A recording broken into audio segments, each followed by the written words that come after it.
Okay, and this is part 4, I believe, of my playthrough. Disco Elysium.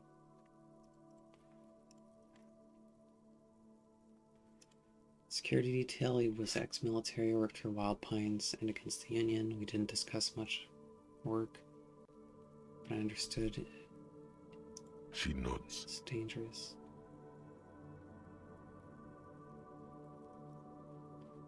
We partied.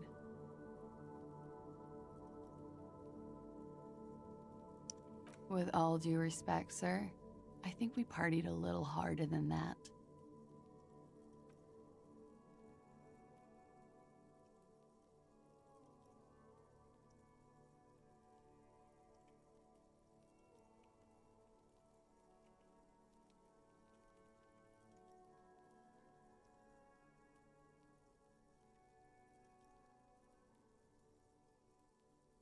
Oh, it is. You're still alive. What did you do when you partied? We drank, sir. A lot. For weeks, basically. We had that effect on each other. We made each other drink harder. That's why I liked him. What else? Stimulants. Speed also has that effect, making you drink harder.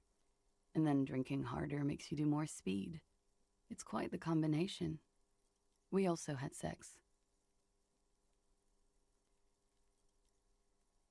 A little. The drugs were good enough, and we did enough of them.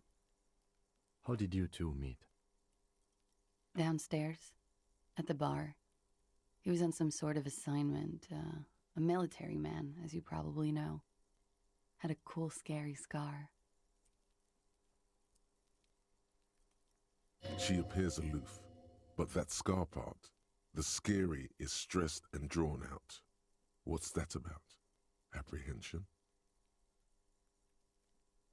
With longing. She misses him. When was this? A month ago? Something like that.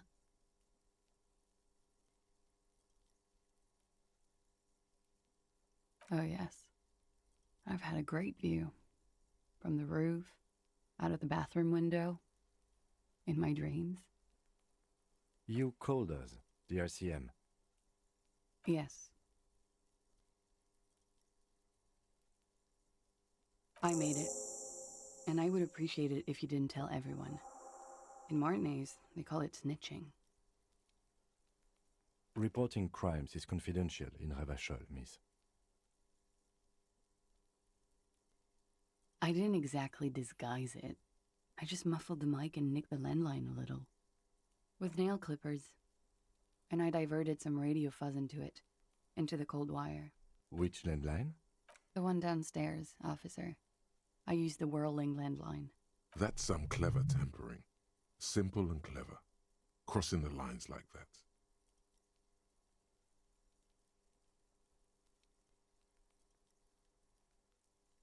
She must have had training of some kind. I don't know, sir. It was stupid. I was drunk, too. I was probably afraid the Union was listening in. Locals say they have ears in the wires. Thank you for making the call, miss. It was the right thing to do. I didn't want to, sir. But if I hadn't, you'd still be hanging there.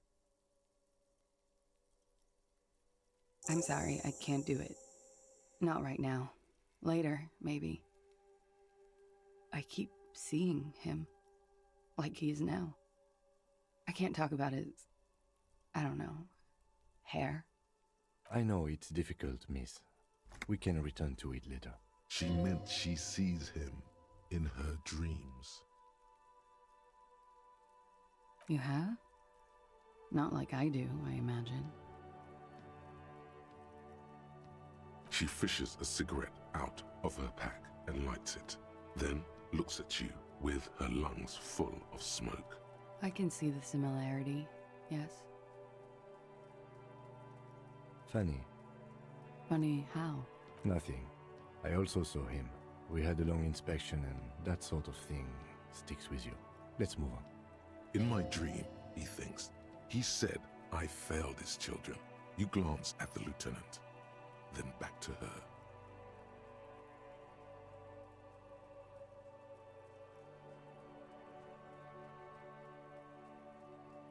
They're frequent guests downstairs. They have a booth for union members. They're probably down there now. Over drinks. It's been a long, boring winter. A little, yeah. Like you partied with the deceased? No, not as hard. I'm sorry to have to ask this, but have you had a physical relationship with any of the Hardy Boys? I have. Which ones, sir? I don't remember precisely. Titus, obviously. But as I said, it's been a long winter. Could that have been part of the reason they hanged him? I hope not. Actually, I know that's not the reason. I'm careful about that kind of thing. Not crossing the wires, you know? But that's probably where they got the rape idea. Men like that? I don't know. It's the way their imaginations work. I suspect it's what they'd like to do to me. Bullet? They shot him too? They stripped his clothes and they shot him? You mean after they hanged him? I'm confused, sorry. So am I. Were you aware that he had also been shot, miss? Things are starting to go a little over my head here. I thought he was hanged. I was not present when they did it. I don't know what happened. I just know what they told me and Sylvie, the bartender. It's hard to know what to think about that answer. She's just tired. Don't push her too much. She breathes a silvery sigh of relief and weariness. The air on the roof feels humid. Should we head by downstairs, officer? We may have things to discuss there. As he says so, you feel the young woman looking at you and get a feeling you can't quite put your finger on. A suspicion? Wait a moment. She nods. Silvery cigarette fumes disappear into her mouth. Yeah, it's pretty deluxe. It is. The lieutenant makes a note in his notebook. He finds the answer unsatisfying. I'm wintering. How long have you been staying here? About 4 months. Like here in the Whirling, here in Martinez, or here in Ravachol. I heard this is where the washed-up disco has-beens go.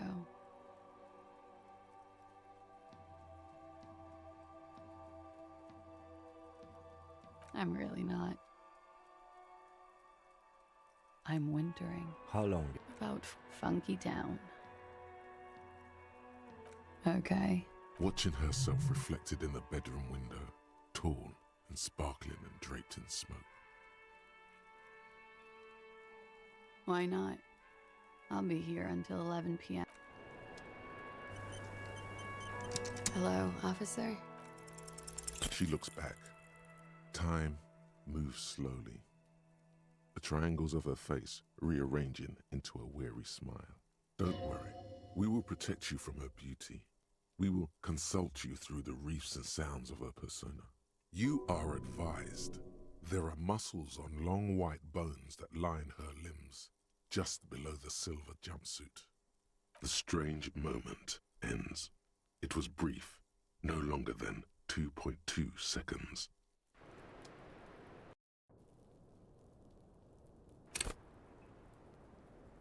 Hello, officer? Soft, light brown eyes look back at you, directly into the space behind your eye sockets. You see the smoke rise from between her painted red lips. She's beautiful. I have bad news for you. You know these guys? Who? Me? Yes, you. He's talking about you, you groveling sycophant. You too. Me? Get out of here.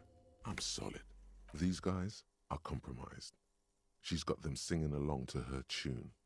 The little bleeps and bloops you trust for info, you can't trust them anymore. Believe it. I think it's safe to assume, yes, Mr. Thespian here hasn't been speaking up. If he were, I suspect they would be peons to her truthfulness. Like this, no, he's not going to show up. I'm sorry, your lie detection isn't working. It's not her doing. He's just totally inept.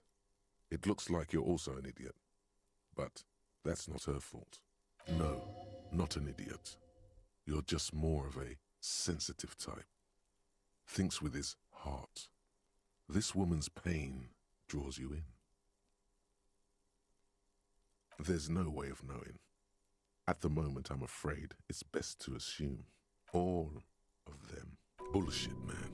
I ain't compromised. Especially that guy. That guy's the most compromised one in here. No fucking way, man. I just want a drag of that sweet menthol Ziggy. Really? Quick. Tell me what's under her jumpsuit. Glory. Truth. Softness. Protect her. She wants you. I take it back. He's got it pretty bad. But this next guy's on another level entirely. She likes you. The crown head is a boring condom. He's jealous. This is human nature. How it always does, through subtlety. There's nothing you can do about it. You are how you are, and she is how she is. Things will go as they do. No, it's better to know you're being played than to be played without knowing it, is it not? You can't draw a sound conclusion. The one who usually does says, nothing? Someone else was supposed to chime in, weren't they? And then they didn't. Just me swooshing around in here now. Swoosh. Huh? No, Mr. Conclusion. You're always kind of limited in your analytical abilities. That's not her fault. But still, don't worry. It's only been 4 or 5 seconds. You've got this.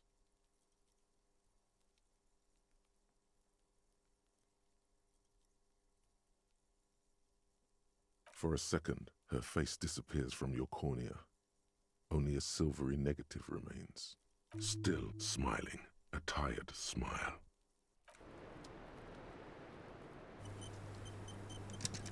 Looks like we have more to discuss with those so-called Hardy Boys. Half their reasoning just went out the window. Nothing will make them respect the RCM, but it will disrupt the game they prepared for it.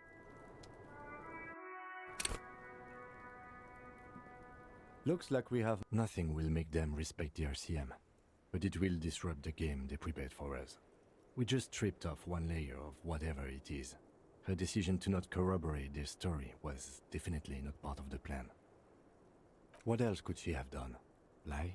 She saw there was no way to lie and get away with it.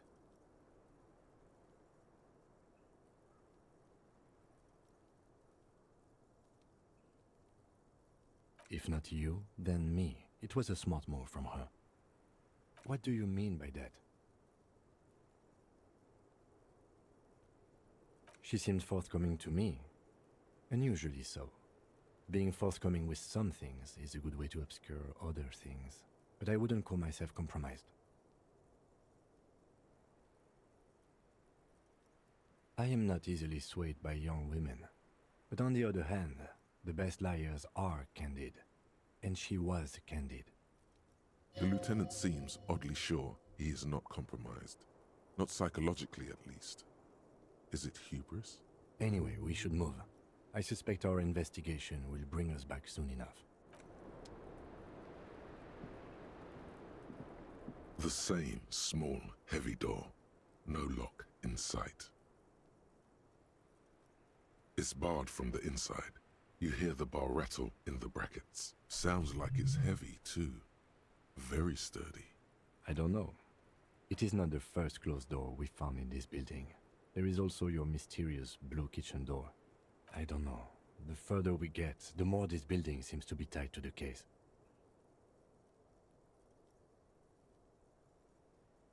The vigilantes, the cadaver, and a number of people connected to the case are in or around this building. This door is part of it. It's not unimportant.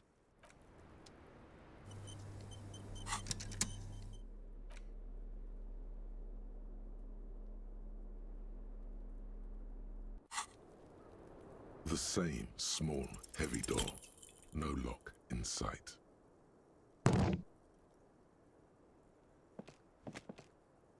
You kick it, gung-ho style. Entering the premises style. But the door fails to respect the force. All you hear is the bar rattling inside, laughing at you. All right, let's trash the place. Let's not.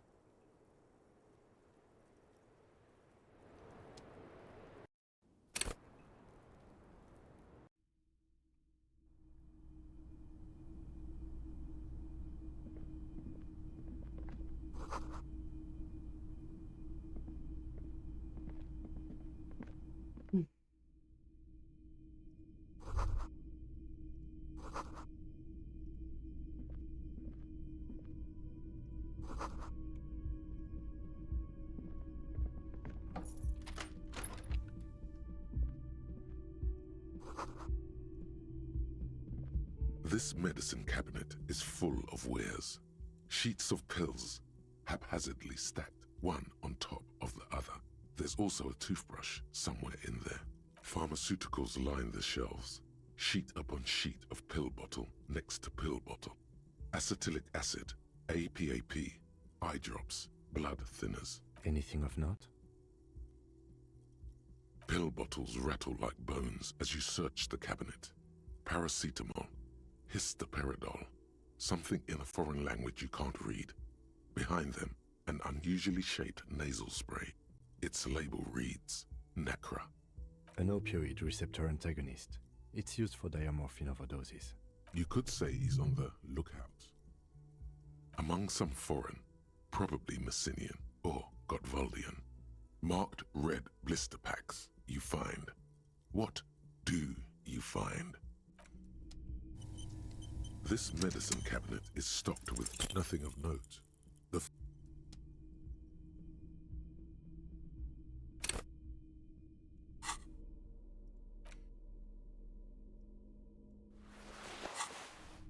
This medicine cabinet is stocked with nothing of note.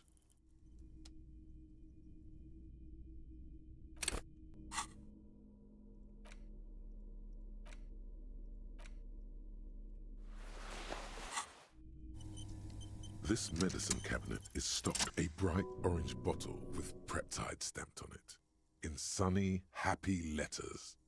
Jackpot, baby. That's the stuff you're looking for. Your palms begin to sweat just holding that little plastic container. It's speed, man. Just what you were looking for.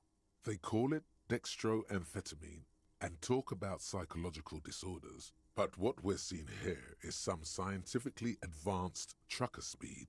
Preptide, a euphemism for pharmaceutical amphetamine. Prescription speed. The fuck are you waiting for?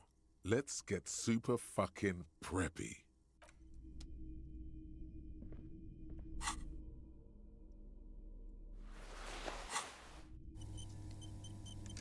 I'm deciding to avoid drug use on this run, in case that wasn't already evident.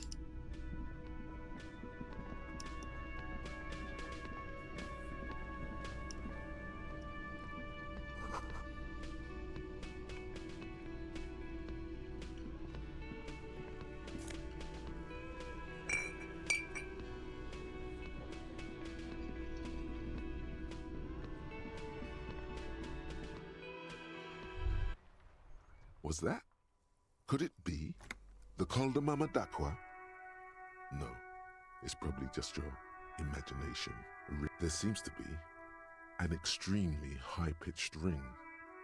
Ultrasonic. Lena said it was very high-pitched, right? It's like something tickles your ear.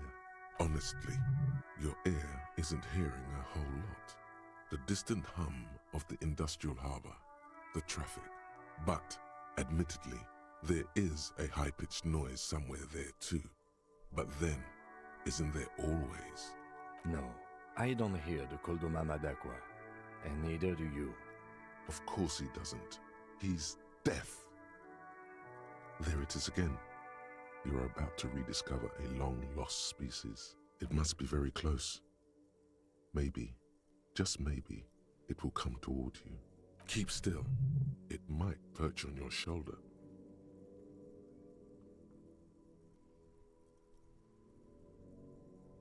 Oh no. The sound. It's moving away. Somewhere over there. Go after it. No. Too late. It's gone. There is no ringing anymore. Just the sound of the streets. Keep your ears peeled, then. If the species really has migrated to Martinez, you're sure to hear it again.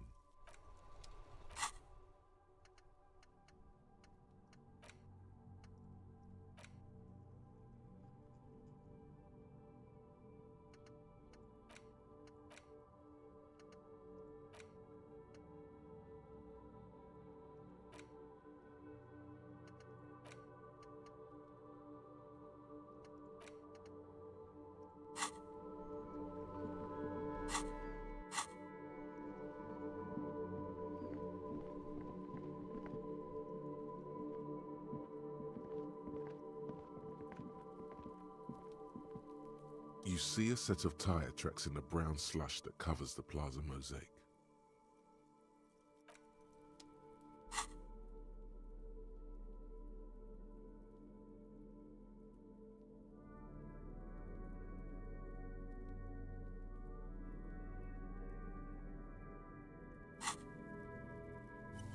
You see a set of tire tracks in the brown slush that cover... No, these tracks are not interesting at all.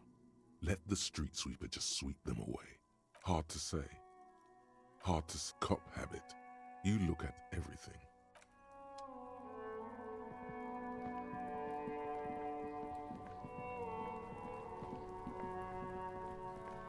Alright, Kuno. Let's talk. Fuck does Kuno care?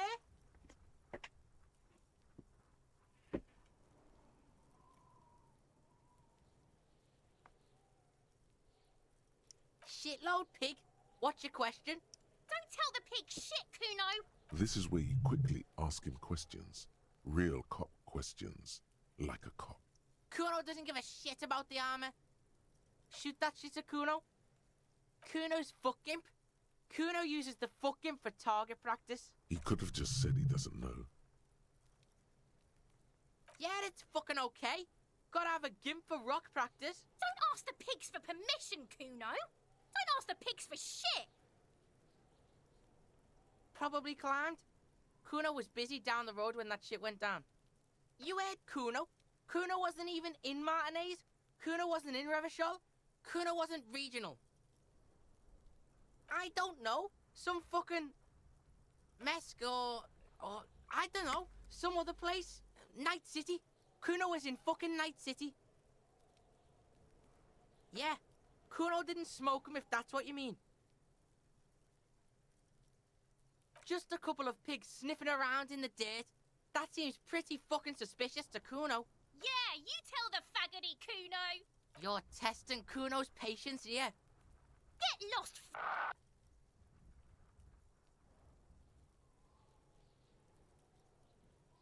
Kuno doesn't fucking care.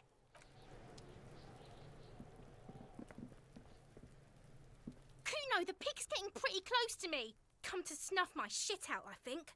Looks like it's time for me to go, Kuno. Pig's come to take me in. I'm going away for a long, long time, Kuno. Going away for life. What's going on there? Fuck are you trying to pull, pig? Murder was the case they gave me.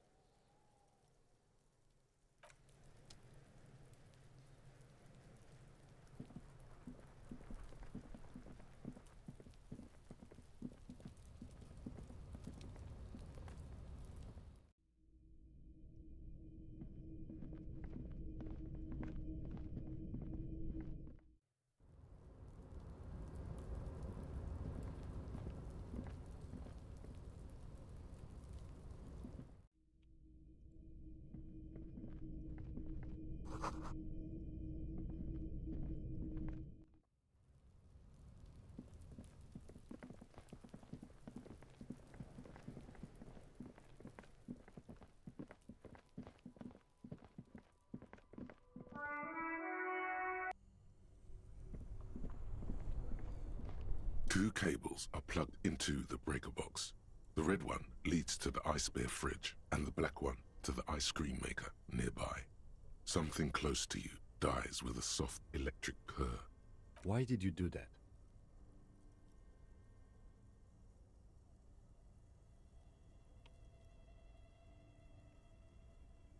The lieutenant raises his brows, but doesn't say anything.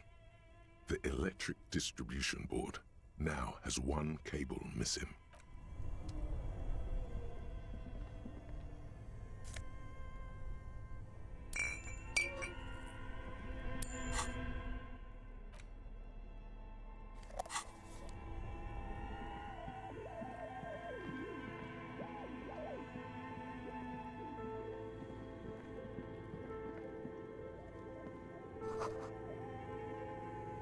A thick layer of coal dust covers the furnace, coloring it pitch black. Looks like this furnace has a face, and it's a face of agony. Looks like it. Looks like an old central furnace used to heat the building. It's connected to the chimney. No one has used it in ages. No signs of any recent fire. Only dead rats. It's dark and grimy here. In the darkness you can hear chatter. It's coming from above. A voice or several voices talking to each other. Near the smoke chamber, upstairs, the echo is so prominent, it's impossible to discern what the voices are saying or what's producing them. What are you doing?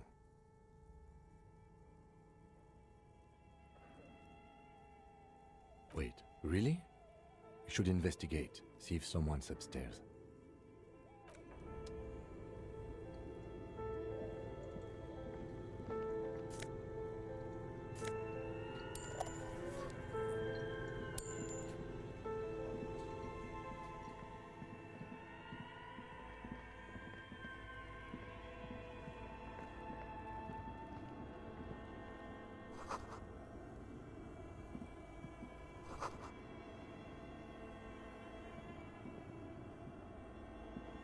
A few bricks have fallen off, revealing a compartment behind the wall. It's too dark to see in. There is, yes. And there also appears to be something inside the hole. Interesting. Do you want to take a look? Your hand reaches deep into darkness and spiderwebs. Rummaging around, you find rusty rifles hidden away. Most of them are rusty and inoperable, like the rest, but one catches your eye. A bolt-action model with a fine wood stock, in better cosmetic order than the others. Ooh, maybe this is the murder weapon? Take it. You're a police officer. Police officers carry guns. That's a rare sight. Seems to no longer be functional, but still a beautiful thing in its own way. It means there are firearms, albeit inoperable, still lying around in Martinez. It's an interesting coincidence, I would say. Might come in useful in the future. He likes this find. Seems like an old bunker from the revolutionary period. Look at all those rifles. Must be an old weapons cache.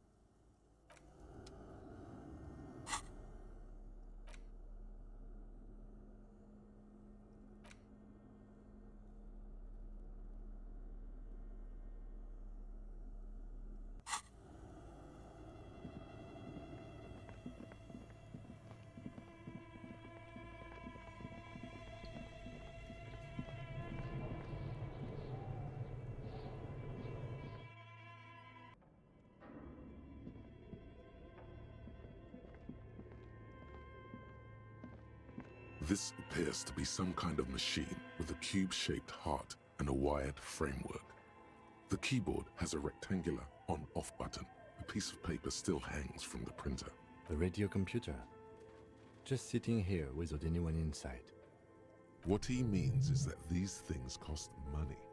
Why would anyone just leave it behind? This is the Ream Civic radio computer, model RC5120. Equipped with a Feld mainframe and a Ream-compatible printer. We have one of these down at the station, but I never really learned how to use it. The machine lights up like some prehistoric animal stirring from its slumber, revealing fluorescent play and print keys on the keyboard. The hatch on the machine's central compartment is wide open. It's empty like a beehive without its brood. Some cables have been left dangling, disconnected. The filament you have would fit perfectly inside the compartment. Like a smooth draw, the filament slides into place. On the keyboard, the play key starts blinking. Nothing happens. A bar of fabric right above the keyboard starts producing a soft hum. The sound of static seeps through the machine's planar magnetic driver. The static gets louder, slowly filling up the abandoned hall, until a voice speaks out, crackling and old, cutting into the air. Good morning. Fortress accident en rue de Saint-Ghislaine. This is East Insulindian Repeater Station 1. Please repeat. Is this the production schedule? Thank you, and goodbye. Tiles on the cube are still smoldering, casting the framework in a soft glow. Fluorescent play and print keys shine on the keyboard. This old fireplace is covered in lines drawn in blue and red marker, the mesh spreading over the stone like blood vessels on alabaster skin. It looks ghostly and strangely ancient. A diagram for summoning some time-forgotten being? The symbols seem very esoteric. Radio frequencies, it seems. UKV 123.6, UKV 123.7, UKV 123.9. Unclear. It looks like a cardiovascular system split into veins and capillaries. Very advanced. You think so? The web is comprised of radio stations, all lead back to one red heart, titled the Game Master Frequency. A note says, this one can listen in on any station it wants. They must have had massive airwidth. These things don't come cheap. Whoever decides to call in to a call-in station, it looks like. A list of names under the stations suggests people across 6 Isolas would be playing. Muindi, Insulinda, Kotla, Grad, Samara, and even Ilmara.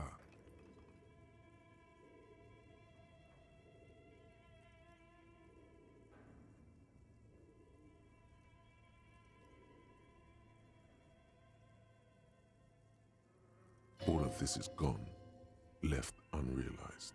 My God, it's as if the less money they had, the more ambitious their project became.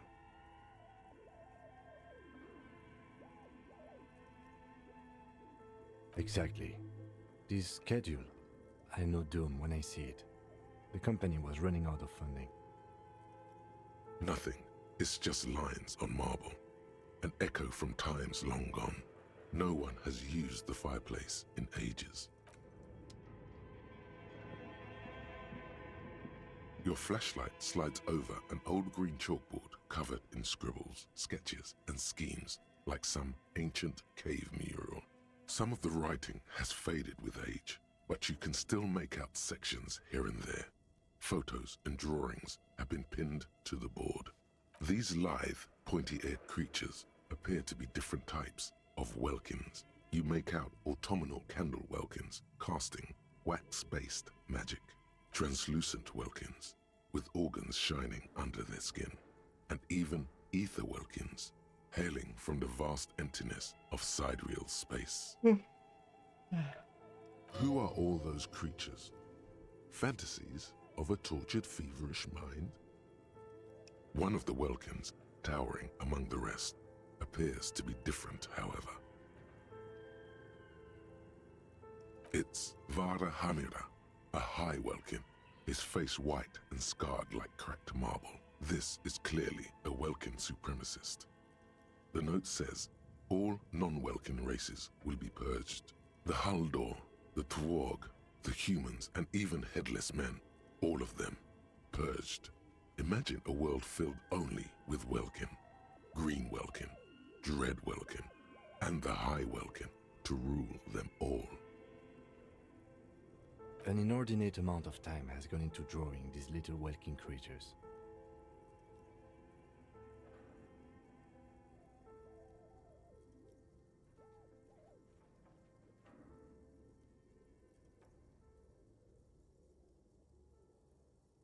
Mm-hmm. Political commentary. That one has a great beard, too.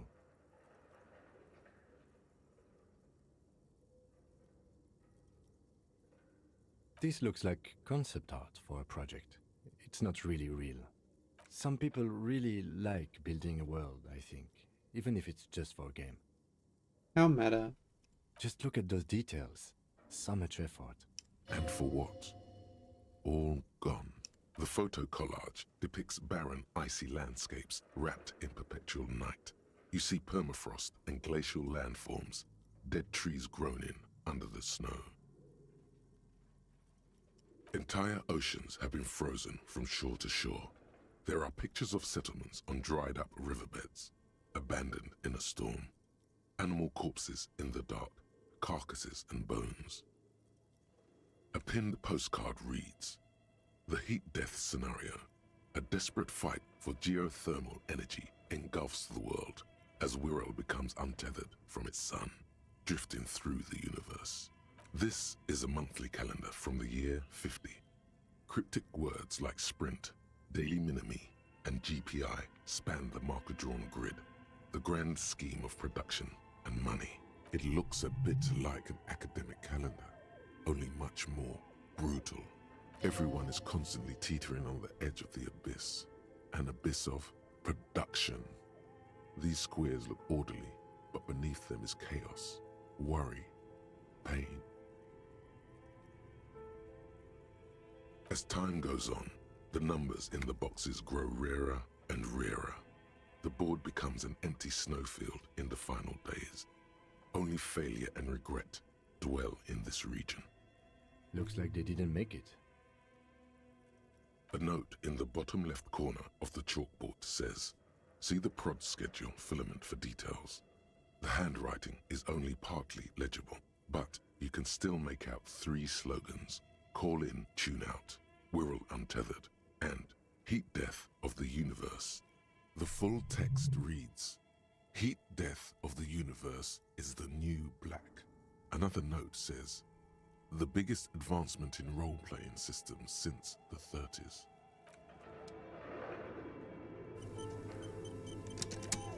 Okay, what do you think is going on with that computer, chalkboard, and fireplace? Yes, that is the question. Like he's ready to lay out a fine theory, crafted together like a puzzle box. It looks like one of those popular pen and paper role-playing games, only these people were trying to automate it, make it work on radio computers. Utter madness, he thinks, as a compliment. Through call-in stations, none of the players have to be physically present. Anyone in the world can participate in the game, as long as they have a two-way radio. Then there's the game master frequency that listens in on the smaller call-in stations. I think that was supposed to coordinate the stories, functioning as a master of ceremonies of sorts. Coordinating so many games would take a whole switchboard of people, possibly divided into sub-frequencies. Now, isn't that just familiar? Not to my knowledge. They make automated games in Grad, Messina, Königstein. You know, places with industry. But I don't think anyone has attempted to create an interisolary game before. We just don't have the technology. Indeed, those Welkins are a dead giveaway. Role-playing people love that stuff. The world looks like a modified version of the WeWorld board game, with heat death thrown in. No idea. They stopped filling out the schedule on the chalkboard. Indeed, it's ambitious and untethered from reality, but it's too late for that, I'm afraid.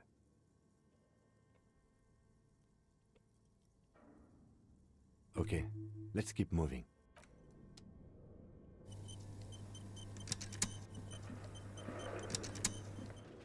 Tiles on the cube are still small. The speaker. Good morning. Fortress accident en rue de Saint-Ghislaine. Please repeat. Is this the production schedule? Fortress accident is the company on whose name the terminal you are currently using has been registered to. One moment. Fortress Accident SCA produces revolutionary interactive call-in radio games. That's what the catalog says. Any other questions?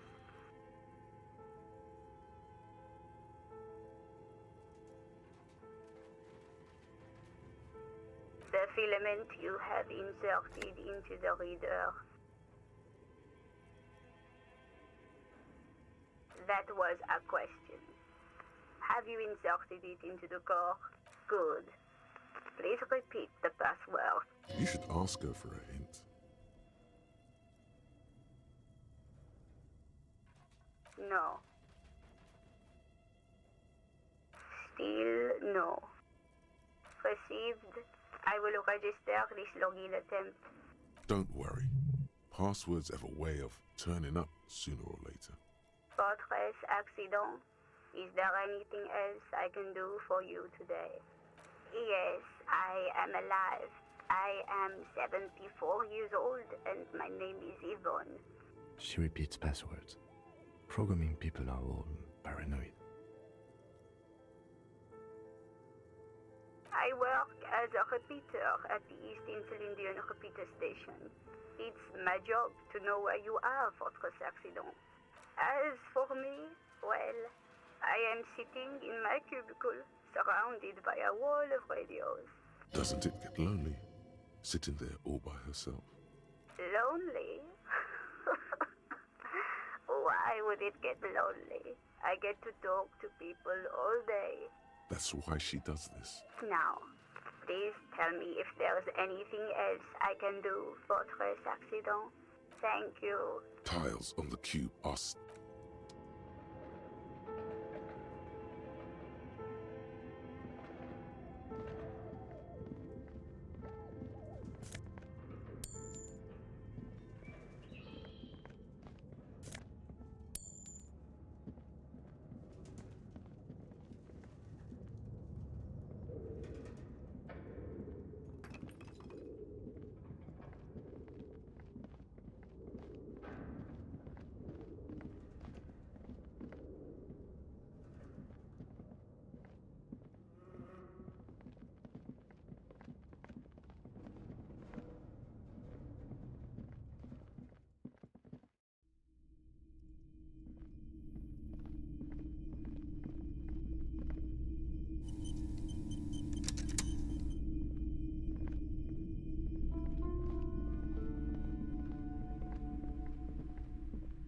You broke down the back door, the wards, the door.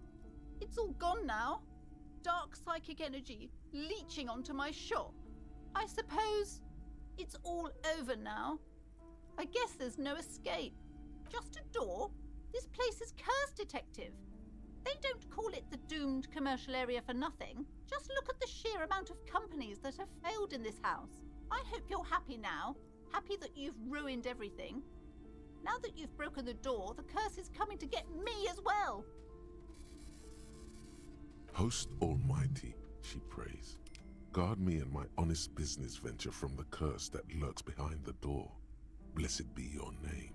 Of course you didn't. You're nothing but a policeman. All right. You know what? I'm willing to let you investigate the doomed commercial area. We are set on the path. There's little else to do. Her facade has dropped. Now you see the curiosity behind the fear. But before we go on, tell me, did you encounter the malignant entity? You did? Then it has to be true. I've suspected that this woman-shaped energy must be connected to the curse ever since I first saw her. Did you see that she lives inside the chimney? Yes, I've heard that. It's enormous. She has barricaded herself behind some metal security curtains upstairs. God knows what she's doing there. Some unnatural magic, I assume. You should go find the entity and ask what happened to all the companies in the building. And do return to me after you've talked to it. I'm quite anxious to know what she has to say about the curse. If you're really interested in cracking this mystery, then we should go back to the furnace. Maybe you could yell into it or something. Make some noise. You'll think of something, you always do. Despite his cool, the lieutenant's interested in solving this mystery too. Okay, but please, only a few questions. You wouldn't want to disturb the spirits. The curse is so much worse than you could imagine. It's a disease, eating at the very foundation.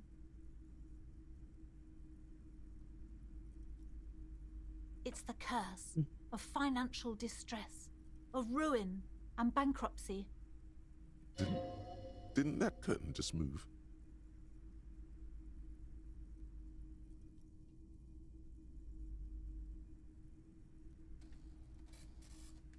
Everyone knows that all the previous companies in this building have sooner or later declared bankruptcy, and their malicious spirits are still here, feeding off bad business practices and disappointing income statements. There's something wrong with this building, I can tell you. Ever since I arrived, I've sensed an eerie, lingering presence, as if I was unwanted here. Yeah, it's probably your husband. Sounds familiar. Truly so? Perhaps the dark energies are leeching off you. You shouldn't stay in the store too long. It may be dangerous. It's not good to talk about the curse, not in detail. The negativism, it's dangerous. Talking about the void wraiths angers them. Yes, I've contacted numerous parapsychologists, and even a pair of Simonese mediators. They provided me with the wards. The wards help to keep the doom at bay and protect us against the darkness that lies further in the building. Even though now I fear, it's not enough. Oh, this! No, it's a special Himian amulet, blessed by desert pygmy shamans, with a spell of compulsion. It's to compel people to buy books. There are numerous spells cast throughout the store. I had the books anointed with a different inducement spell, for example. It's guaranteed to boost sales 15%. Yes, the Simonese are very crafty, and their wards are extremely powerful. Lesser wards simply won't do here. The woman looks aloof, her features much softer. Occasionally she glances at her daughter's silhouette.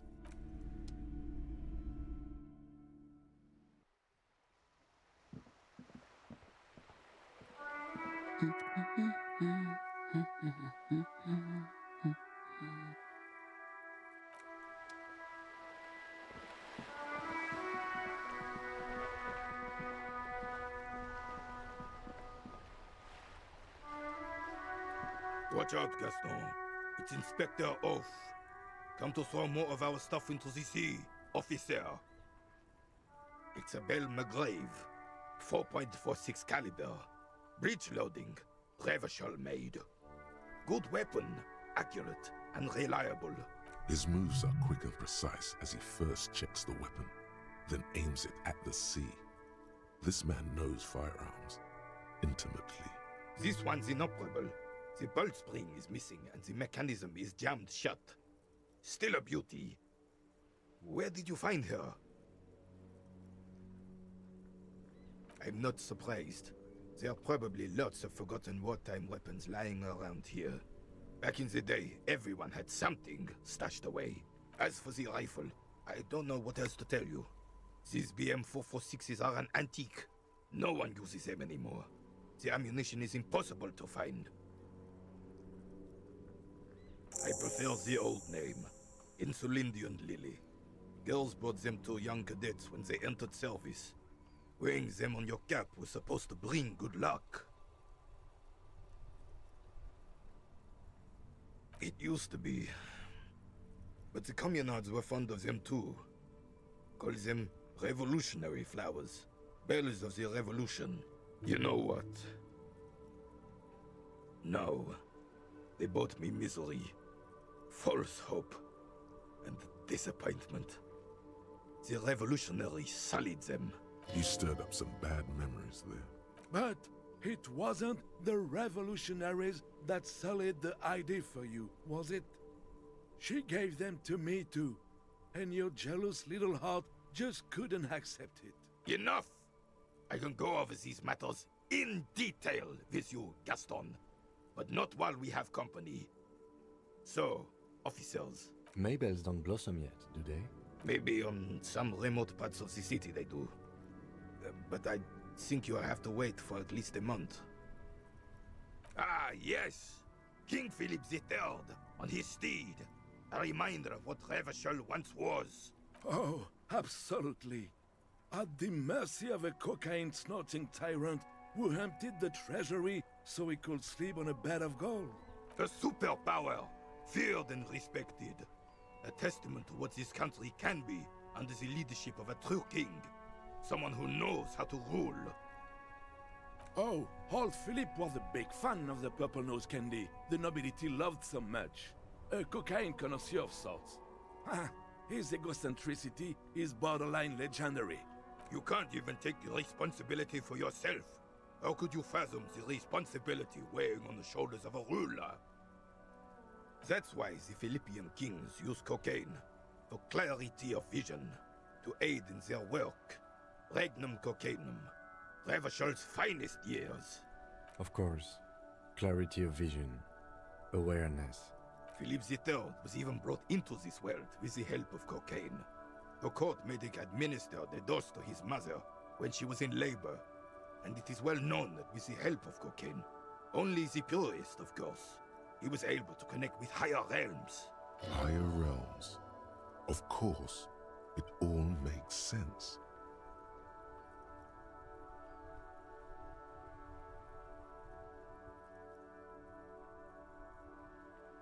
From what I've seen of the officers of the elysium... But I don't want to get into a debate about drug policies. Right.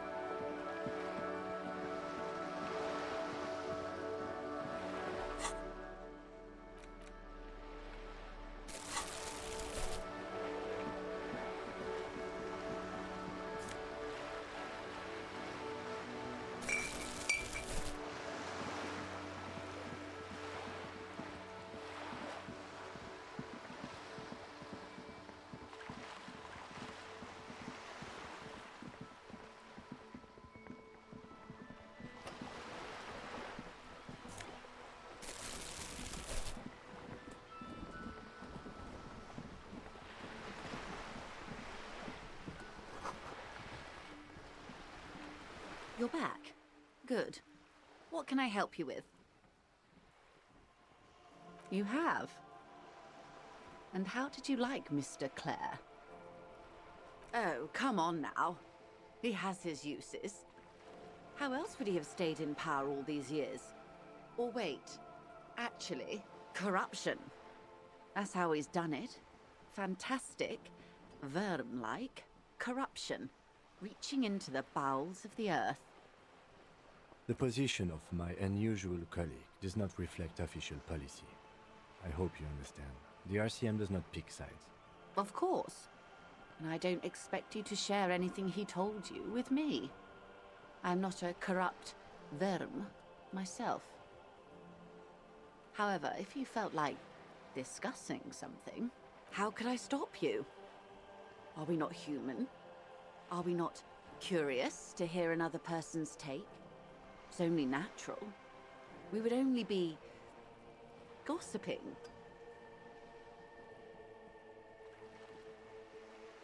Yes, your disgusting necktie agrees completely. Let's gossip. Oh. That's so helpful of him. The lieutenant looks at you, and you can swear his jaw muscle is trembling. He's able to contain the anger and surprise. Unconventional police officers sometimes lose their guns. They then go around and tell people about this, to gauge their reactions. It's all part of detecting. Incredible. Simply incredible. And how is it going? Has this detecting produced a gun? Did he now? Well, then it should be any day now. Unless, of course, he's lying to you. Anyway, was there anything else you've heard? Of course, Detective. Should something come up later down the road, don't be afraid to drop by for a chat. Until then, is there anything I can help you with? It's quite straightforward. Someone is using Terminal B to smuggle raw ingredients from the Samaran Isola into Revachol with the Union's blessing. Wild Pines has suspected it for years. Ingredients for what, ma'am? Meth and dextroamphetamine, GBL, and various synthetic psychedelics. Honestly, it might be quicker to say what you can't make from the stuff.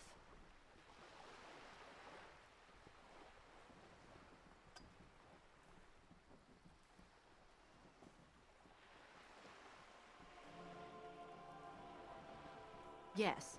After they clear the terminal, we lose track. The actual production is taking place at various sites in and around Jamrock Quarter, north of here.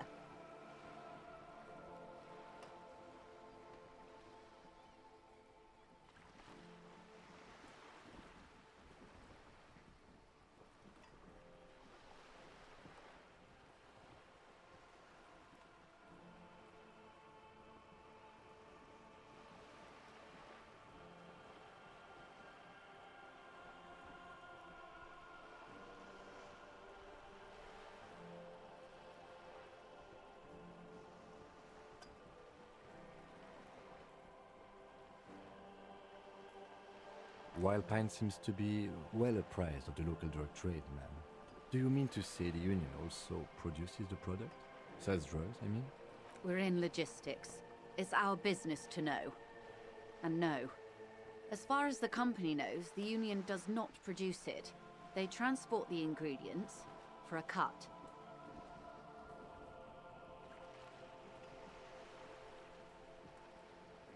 Yes, but you won't get anything out of Evrat and the Dockworkers Union. Still, every chain has its weak link.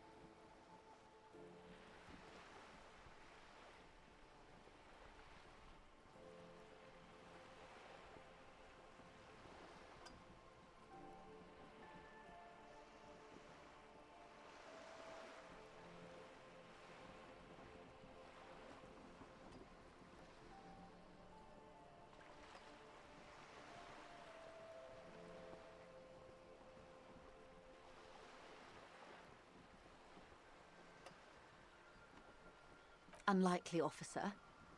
I'm talking about the lorries. Once the ingredients reach Jamrock, they're distributed to a network of local manufacturers, well beyond our grasp. But in transit, they may be vulnerable.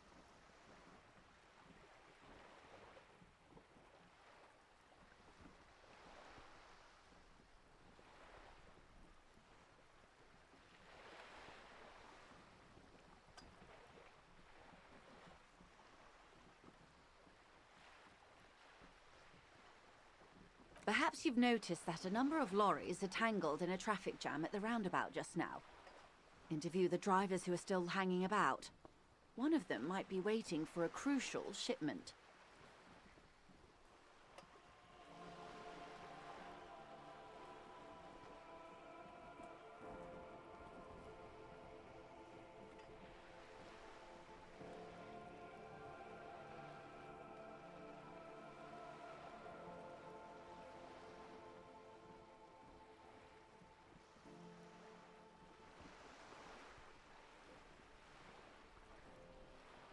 Her irises are light green, like the river Esperance in bright daylight, upstream where it's clearer. Really don't like talking to this woman. I'll be explicit. If you find this driver, I will share company secrets with you. You'll be indebted to her, in a way, but one step ahead of the Union in another.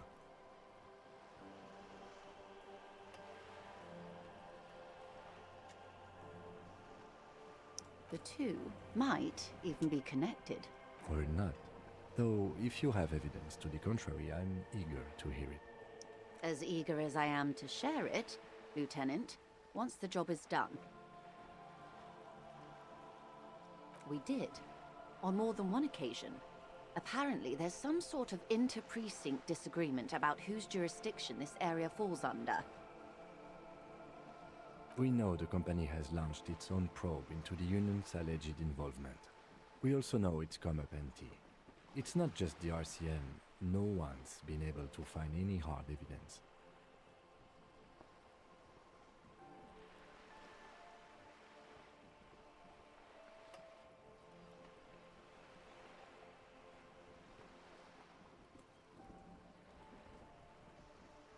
Well, here's your chance, officers. No. We asked East Motor Track to raise the drawbridge. The road company is a partner of one of our subsidiaries. However...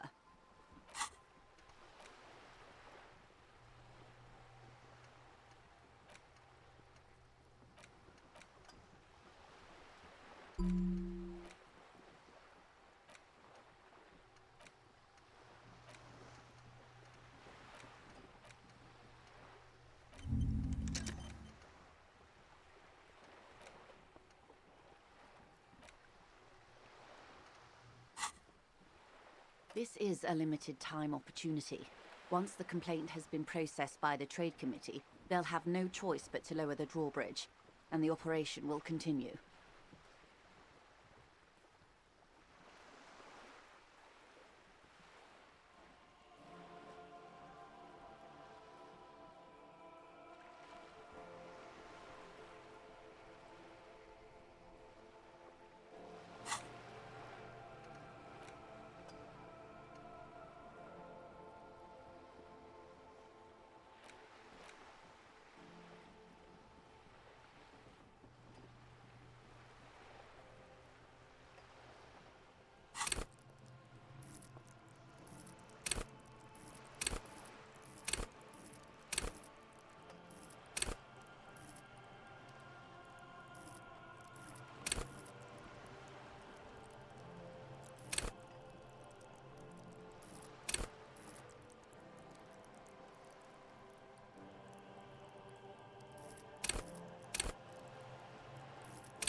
Thousands of litres of raw ingredients will pour onto the streets of Revachol.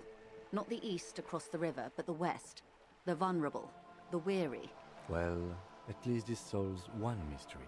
What is that, Lieutenant? Why I had to call East Motor Track and beg them to open a drawbridge for me. I'd wondered since I first drove in, on my motor carriage. I am sorry for the inconvenience, Lieutenant Kisaragi, but we need them trapped here. This is a unique opportunity. I'm sure you understand. How do you think they're financing this strike?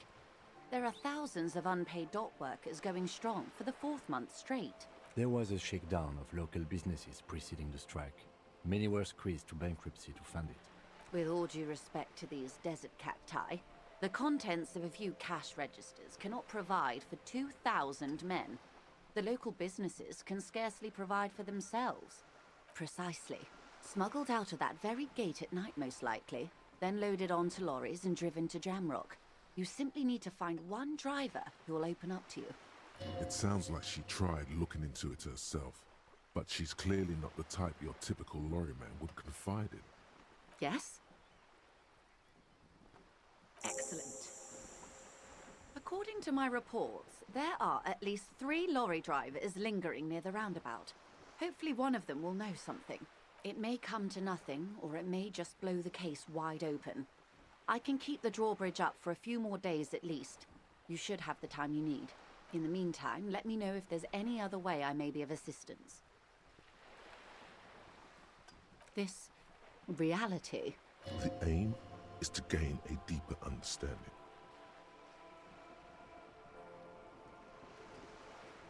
Ah, yes, the episode. Sounds like an acute case of encephalopathy, now that I think of it. Don't be phased, madame. He functions perfectly well. He only needs a lowdown on all of reality. We may be here a while then. Ask away, officer. I'll help however I can. All right, you're in. Begin with the first one. You'll appear worldly.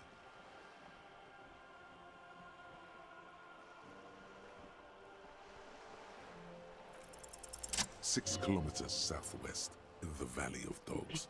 Junior Officer Chad Tilbrook takes aim at a rabid black dog licking its wounds in the grass. To his left, his partner, Emil Mullins, whispers, "You heard what happened to Tequila Sunset in Martinez?" "Yes, he lost his mind," Tilbrook answers, fingers on the trigger. "Don't worry, Emil." He pulls it out slowly. Slowly now. He'll find it again. We always do. You? You're an officer of the RCM. Preciso Mundo. Nothing more nor less than the de facto law enforcement body of post-revolutionary Revachol, Detective. Yes, we are the Revachol Citizens Militia. Yes, that means not de jure. The RCM acts in what is poetically called the twilight of international law, both at the behest of the coalition government and to its chagrin.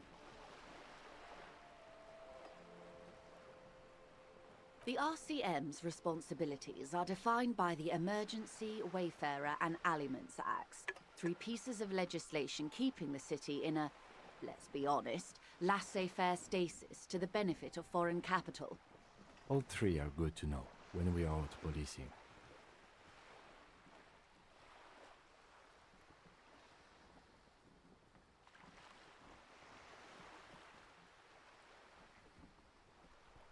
There's nothing basic about your role, Detective. It's true that the RCM keeps everything the way our seemingly permanent, provisional rulers like it. Yet, on the other hand, I know these people. I deal with them daily.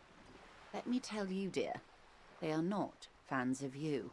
The post-revolutionary decade was a disaster for the coalition government. Revachol in the 20s was hell, especially on the west side of the river. Gang warfare, a botched privatization scheme, a nuclear pile meltdown. They called it the international zone because no nation wanted to claim responsibility. The RCM restored peace where the coalition failed. A true blue citizens' initiative. They will never forgive you. That's somewhat of an exaggeration. In reality, ours is a mutually beneficial arrangement. Revacholians get to keep the peace in Revachol, and the coalition doesn't have to worry about it. Anyway, sorry to intrude. Please continue. Yes, Lieutenant. Permit me to conclude with this. Who you are, to me, is the police. The only legitimate law enforcement authority in Revachol. And if those authorities drink so hard they need help recalling the basic terms of reality, well, I'm here to help. These are unimportant times, Detective. You and I were born after the dust had settled. 1,000th of a second too late. For the big time. The revolution. It's quite easy. Every 100 years or so, our species gets together to decide what's next, who gets shot in the head, and who gets the mineral rights. It's a real kerfuffle. Those would be the communists. Generally speaking, 40 million people got shot in the head during the World Revolution. But the communists, they all got shot in the head. She's not gloating. It's a relieved celebration. Oh, and the anarchists too. They shot them well. So well, one forgets they even existed. Did they ever? Before they got shot themselves, they shot 2 million people.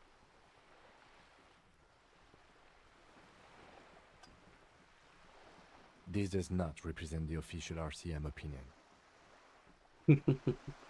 Sure it doesn't. Don't worry. Klaus Mazov shot 15 million people in the head. But that was all the way over in Grad. Oh, lots of people. Even the king got shot in the head, or thrown beneath a horse, or drowned. Accounts differ. It was unceremonious. Just as well, he wasn't actually the king. Just the king's nephew. The real king abdicated and lived out a long and productive life as a venture capitalist in Grad. I prefer the term risk-averse. King Guillaume was nobody's fool. He could smell a PR disaster brewing, so he got out alive, and his nephew Fricelle got shot in his place. Him and tens of thousands of his wonderfully fascist kingsmen. It was a wild time. The liberals got the mineral rights. And by mineral rights, I mean everything. Liberals are usually middle-class people, Detective. or the remaining gentry, the beneficiaries of the pre-revolutionary arrangement. Some were rich enough to stay with a constitution, with monarchy. Big mistake. Others bet on the revolution. They were called the ultras, or ultra-liberals. They fared well. Yeah, ultra-liberals. They didn't win so much as survive. We were the last ones standing when the war ended. Everyone else got shot in the head, remember? To foreign intervention. The coalition. Those people really took the mineral rights.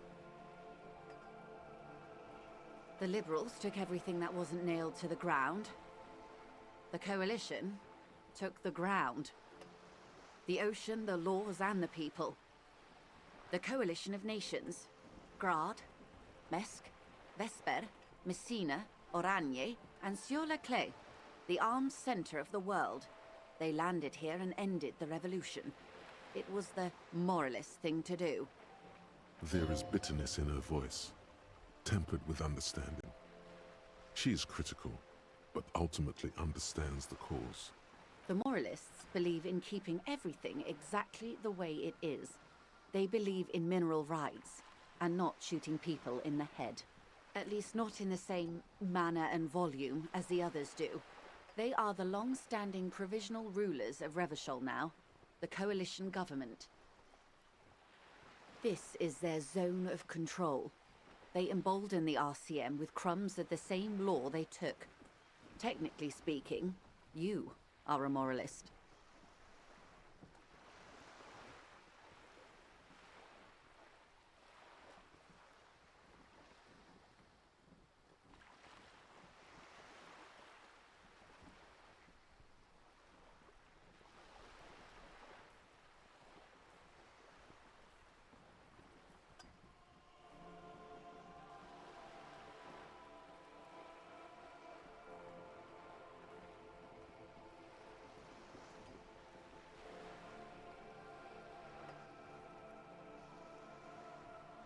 Of course.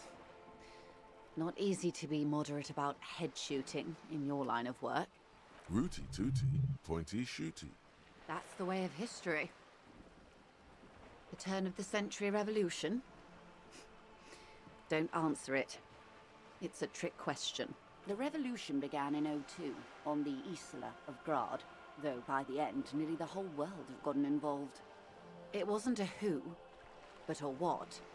A pandemic of Zarat, a particularly virulent prion disease, which the authorities in Grad proved unable to contain. Then Marzolf came along and overthrew the government. It made people overthrow their governments. Of course not. It was a highly infectious microorganism that destroyed brain tissue. The actual causes of the revolution were material. The pandemic only provided the spark. From Revachol and Grad? Not far. The world managed to cauterize itself. Marzolf's government was overthrown in '08, and the coalition crushed the Revachol commune 2 years later. It was the end. Why? You and I, officer. Our lives in the zone of control. Something tells you her life and yours are not that similar. Maybe it's because she has a boat and you have that necktie? A pair of pants? No doubt. But we share the same time and position on the planet's crust. That counts for more than you think. A city-state divided into free market zones under the everlasting interregnum of the Coalition of Nations. And you, of course, the citizens' militia. The clatter of typewriter keys fills the main hall of the reappropriated silk mill. Precinct 41. Chad Tilbrook presses enter. Outside, Officer Elfboy Williams slams the door of an armored motor carriage. The zone of control is the third incarnation of Revachol, after the failure of the suzerain and the commune. Modernity. They developed the marvels of the inter-eastlery communication, telematic milieus, radiation, colored plastics. Meanwhile, in Revachol West, the aftermath continues for the 5th decade. 43 years. Hard to fathom, I know.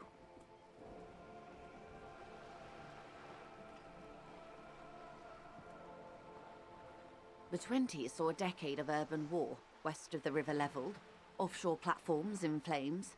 Still, it's regarded as an improvement on what came before. 08 to 19 was simply hell.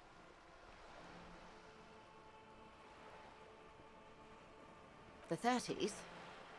Things settled down in the 30s.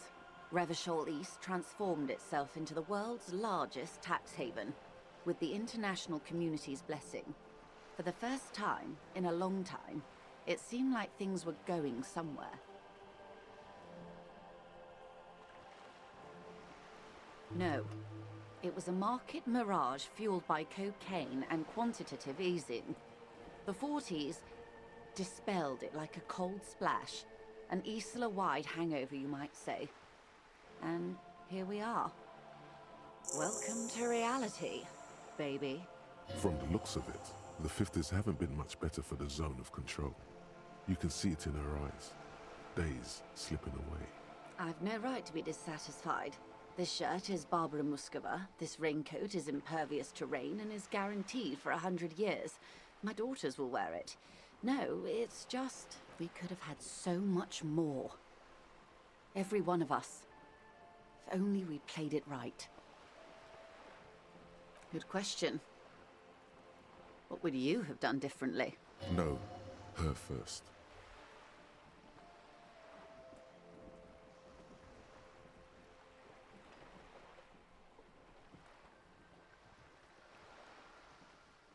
So a quarter of humanity simply lost their minds.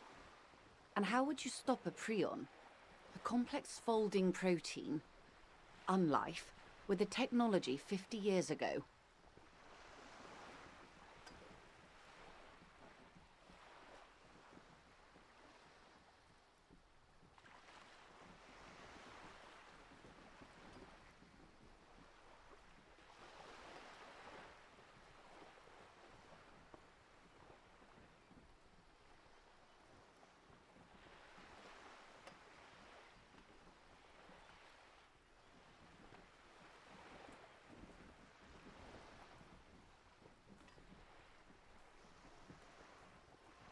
Good hygiene.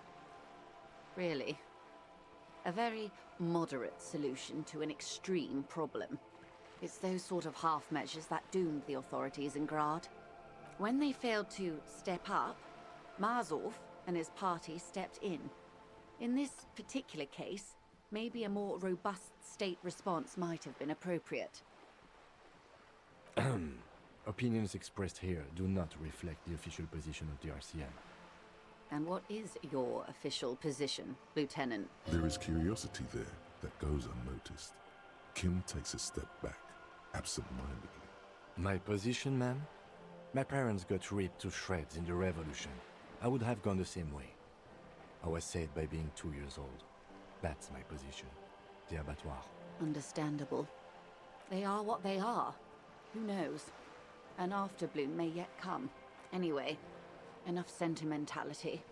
Is there anything else you want to know? Glad to have been of assistance. Of course, Detective. Okay. I think that's enough of that for now.